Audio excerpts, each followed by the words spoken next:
Salam ma famille, c'est Candidat, j'espère que vous allez bien. Alors hier on a vu la liste de l'Algérie, et je pense qu'il y a énormément de choses à dire par rapport à cette liste. On en reparlera d'ailleurs ce soir à partir de 21h, on sera en live comme d'habitude sur Twitch, vous aurez l'occasion d'en discuter, vous aurez l'occasion de venir débattre avec moi par rapport à ce que je vais dire dans cette vidéo, si vous êtes d'accord ou pas. Mais déjà par rapport à cette liste, ce qui a fait le plus parler, c'est tout simplement l'absence de Benrahma. C'est la chose qui a fait le plus parler par rapport à cette liste. Il y en a qui sont d'accord, il y en a qui sont pas d'accord, il y en a qui trouvent ça logique, il y en a qui trouvent que c'est injuste pour Benrahma. Mais pour le coup, je vous dis la vérité, pour moi, l'absence de Benrahma, elle est tout à fait logique. On parle quand même d'un joueur qui est très mauvais en sélection, qui, franchement, avec l'Algérie, il est vraiment pas bon du tout. Et comme si ça suffisait pas, le mec, sur le dernier match, il te fait un saut d'humeur, le mec est pas content, le mec, il te fait une crise de colère, le mec est pas content de sortir, il est déjà mauvais. Je me rappelle dans le match contre l'Égypte, il était déjà mauvais dans son match. En plus de ça, il méritait pas forcément de jouer ce match-là. Je pense que des joueurs comme Amoura, par exemple, auraient beaucoup plus mérité d'être titulaires. Malgré ça, il a joué. Malgré ça, il était titulaire. Il a été mauvais comme on pouvait s'y attendre.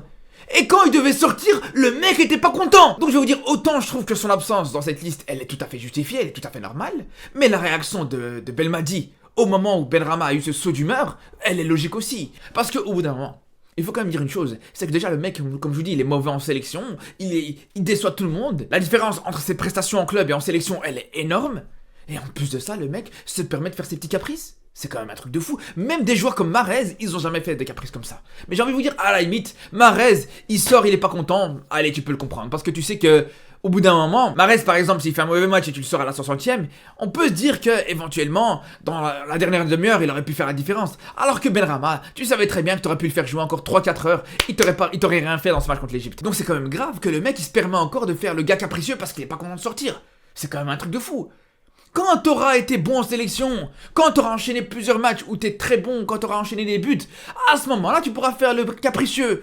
Mais là, tu te prends pour CR7 ou tu te prends pour Messi, alors qu'en 25 matchs avec l'Algérie, t'as marqué qu'un seul but. C'est ça qui est grave, t'es déjà claqué comme joueur avec ta sélection, mais en plus de ça, tu te permets de faire la star. Sois déjà content qu'il te fasse jouer encore. La vérité, je trouve que Belmadi est encore très gentil. Il a donné énormément de chance à Benrahma, et malgré ça, regardez comment il lui rend. Regardez ça, le mec il sort du terrain, il se fait sortir, il serre même pas la main à son coach. Il a pas le minimum du respect pour son coach, c'est quand même grave. Et surtout Benrahma, là, non seulement il respecte pas Belmadi, mais en plus de ça, le mec il respecte pas non plus son coéquipier, il respecte pas non plus Amoura. Parce qu'au bout d'un moment, Amoura il travaille, il parle pas, il se fait discret et tout ça. Mais en entendant, il aurait été plus légitime d'avoir une réaction comme ça, il aurait été plus légitime de râler parce qu'il a pas joué sur ce match-là que lui. Parce qu'en entendant, Benrahma il a un seul but en 25 sélections, alors que le petit Amoura, il a déjà 5 buts en seulement 17 sélections. Je sais pas si on s'en rend compte. Donc c'est pour ça que je vous dis que non seulement la réaction de Belmadi sur cette action-là, je la comprends, mais aussi le fait qu'il le convoque pas pour ce rassemblement et peut-être pas pour la CAN, je trouve que c'est tout à fait logique. Parce qu'il manquait plus que ça. Il manquait plus que ça. Parce qu'on sait justement que tous les sélectionneurs, ils ont un trait à faire par rapport aux joueurs. On sait que maintenant, les listes, elles vont passer de 23. Elles étaient à 27, 28, elles sont passées à 23. Mais là, c'est sûr et certain que Benrahma, il a donné le ballon pour se faire battre. Il a clairement facilité les choses à Belmadi. Parce que on sait très bien que là, avec 3 ou 4 joueurs en moins dans les listes des sélections africaines, c'est sûr que ça allait compliquer les choses à tous ces sélectionneurs-là. Mais là, pour le coup, ça va pas être compliqué pour Belmadi de faire ce choix-là. Personne aujourd'hui va être surpris de voir justement que Benrahma n'est pas convoqué, ou sera pas convoqué à la CAN.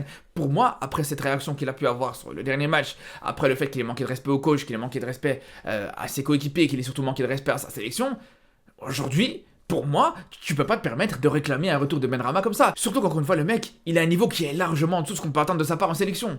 C'est pour ça que je vous dis, ça facilite les choses clairement à Belmadi sur cette décision-là. Sinon, dans l'ensemble, je trouve que cette liste de Belmadi, elle est largement cohérente. Faut signaler que c'est l'un des seuls sélectionneurs en Afrique, dans les grosses nations en tout cas, qui a déjà fait le choix de convoquer 23 joueurs seulement.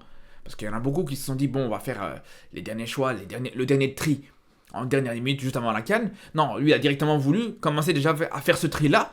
Alors, il y aura sûrement encore un tri à faire. Il y a de grandes chances de voir Bennacer qui va sûrement être réintégré à ce groupe. En tout cas, je pense que c'est le seul qui aura peut-être la possibilité d'être réintégré avant la CAN. Si bien sûr, il sera apte physiquement, même si là, il revient de blessure, il sera en forme, il a encore 2 mois pour se remettre en forme. Donc, je pense que pour moi, il a la possibilité d'être présent pour cette Coupe d'Afrique. Mais bon, ça, pour le retour et l'éventuel retour de Bennacer, on aura l'occasion d'y revenir. Et je pense que pour le coup, celui qui pourra faire les frais du retour de Bennacer, à mon avis, ça serait Boudaoui. Parce que quand on regarde Bentaleb, c'est un joueur dans un profil plus défensif et je pense que c'est celui qui peut apporter le plus satisfaction à ce niveau-là.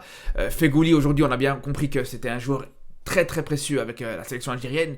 Il a montré plusieurs matchs intéressants. Pour moi, rien quand on voit le match de Fegouli contre le Sénégal, on a bien vu que ce mec, il pouvait encore être très très précieux avec cette sélection algérienne. Pareil pour Aouar qui s'est directement très bien intégré, tout comme Shaibi.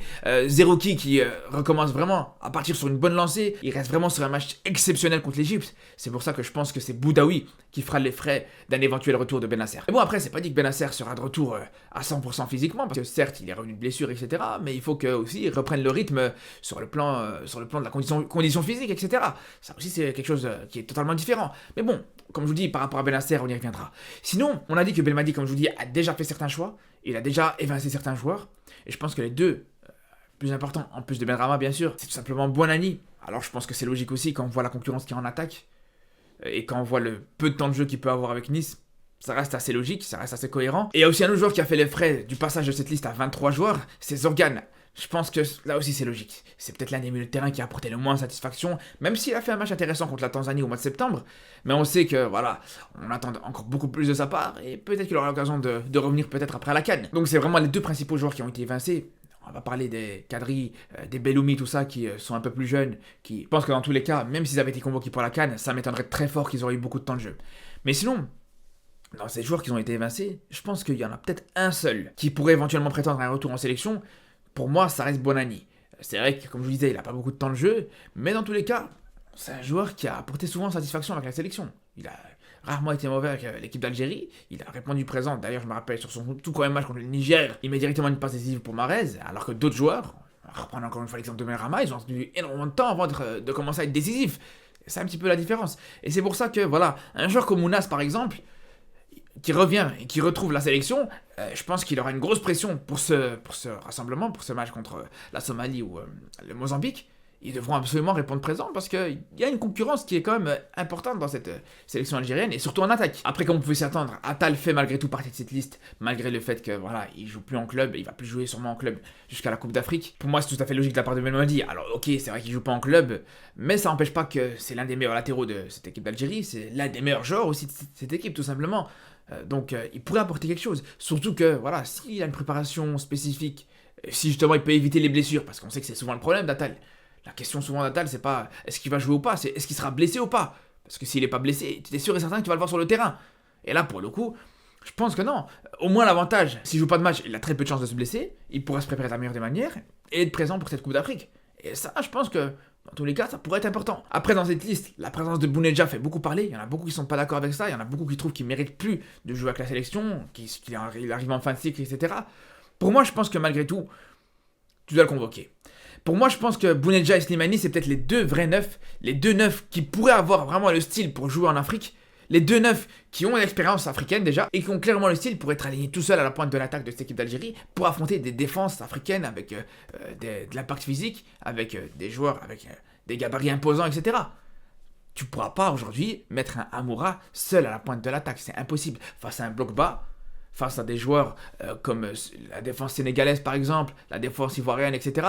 Ça va être très compliqué pour Amoura d'aller au duel. Pour moi, Amoura, avec l'Algérie, même si on sait qu'il peut jouer dans l'axe, pour moi, avec l'Algérie, ou quand tu joues contre des équipes africaines en tout cas, sur le côté gauche. C'est un joueur qui peut apporter de la percussion sur le côté, qui peut faire mal comme ça face à des latéraux africains, mais dans l'axe, face à des défenseurs centraux comme Niakité et Koulibaly, pour moi, c'est très compliqué, voire même impossible pour Amoura. À la limite, quand tu te qualifieras en Coupe du Monde et que tu affronteras des défenses espagnoles, des défenses belges, des défenses européennes de manière générale, à ce moment peut-être qu'Amoura pourra être replacé dans l'axe. Mais là, je pense que des vrais neufs, comme Bounedjah, comme Slimani, c'est les deux seuls que tu peux mettre tout seul dans l'axe. C'est pour ça que pour moi, tu es obligé de prendre les deux. Parce que si t'en as un des deux qui se blesse, si t'as Slimani qui se blesse, t'auras plus personne justement pour peser sur les défenses adverses, pour aller au duel face à ces défenseurs centraux, avec le style africain qui laisse aucun cadeau à ce niveau-là. Après, je sais qu'il y en a qui peuvent voir Gouiri justement aligné tout seul dans l'axe aussi, mais pour moi, je pense que c'est trop tôt à justifier, trop tôt à définir, parce que déjà, premièrement, on sait qu'il